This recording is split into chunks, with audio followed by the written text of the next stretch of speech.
نحمده ونصلي على رسوله الكريم اما بعد فاعوذ بالله من الشيطان الرجيم بسم الله الرحمن الرحيم رب اشرح لي صدري ويسر لي امري واحلل عقدة من لساني يفقهوا قولي۔ اپنی نیتوں کا جائزہ لیں، یہاں کیوں آئے ہیں، کیوں بیٹھے ہیں، کیا ارادہ ہے، کیا چاہتے ہیں۔ آئندہ جب بھی میں کہوں کہ نیت کا جائزہ لیں تو فوراً ایک جملہ دہرائیں، والقلب متوجہ الی اللہ۔ ٹھیک ہے، کیا میرا دل اللہ کی طرف متوجہ ہے؟ اچھی نیت کا معنی کیا ہے کہ دل اللہ کی طرف متوجہ ہو، لوگوں کی طرف نہیں کہ لوگ اس وقت کیا کہیں گے، کیا سوچیں گے، لوگوں کی نظر میں کیسے لگ رہی ہوں، لوگ مجھے پسند کر رہے ہیں یا نہیں کر رہے، یہ سب باتیں آؤٹ۔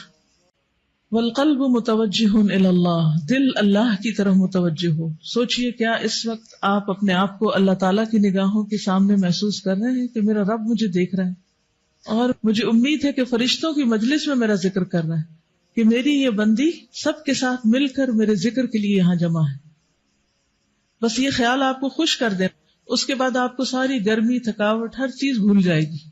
ہر صورت بخشش کروانی ہے انشاءاللہ، اچھے اچھے کام بھی کرنے ہیں، دعائیں بھی کرنی ہے، تڑپنا بھی اور رونا بھی اس چیز کے لیے کہ اللہ تعالیٰ بس تو مجھے بخش دے، کیونکہ اللہ تعالیٰ اگر بخش دے تو ہی ہماری نجات اور کامیابی۔ چلیے شروع کرتے ہیں۔ یا رب لک الحمد کما ينبغی لجلال وجهک وعظیم سلطانک، یا رب لک الحمد کما ينبغی لجلال وجهک وعظیم سلطانک، یا رب لک الحمد کما ينبغی لجلال وجهک وعظیم سلطانک۔ 100 بار سبحان اللہ والحمد للہ ولا الہ الا اللہ واللہ اکبر، سبحان اللہ والحمد للہ ولا الہ الا اللہ واللہ اکبر۔ کچھ دعائیں ایسی ہیں جن کو پڑھنے والا کبھی محروم نہیں ہوتا۔ سبحان اللہ والحمد للہ ولا الہ الا اللہ واللہ اکبر 100 بار۔ آپ نے تعداد بھی بتا دی، جن تسبیحات کی تعداد نہیں بتائی ان کو تو آپ جیسا چاہیں پڑھتے رہے، جن تسبیحات کی تعداد بتائی گئی تو کوشش کریں کہ تعداد یہ گنتی پوری ہو جائے۔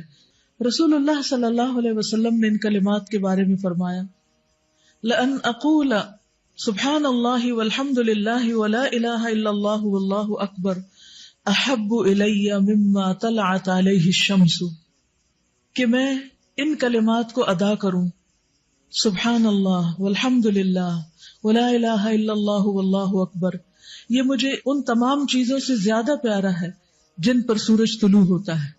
یعنی اس دنیا کے اندر جتنی بھی چیزیں ہیں، جن چیزوں تک سورج پہنچتا ہے، چاہے وہ بڑی بڑی بلڈنگز ہوں، سونے چاندی اور جواہرات کے ڈھیر ہوں، یا دنیا کی کوئی بھی نعمت کسی بھی قسم کی، ان سب سے زیادہ محبوب مجھے ان کلمات کو پڑھنا ہے۔ اسی محبت کے ساتھ آپ بھی ان کو پڑھیے، سبحان اللہ والحمد للہ ولا الہ الا اللہ واللہ اکبر۔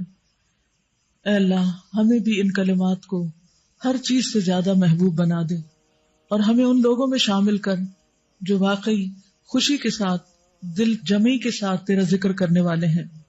سبحان اللہ والحمد للہ ولا الہ الا اللہ واللہ اکبر، سبحان اللہ والحمد للہ ولا الہ الا اللہ واللہ اکبر۔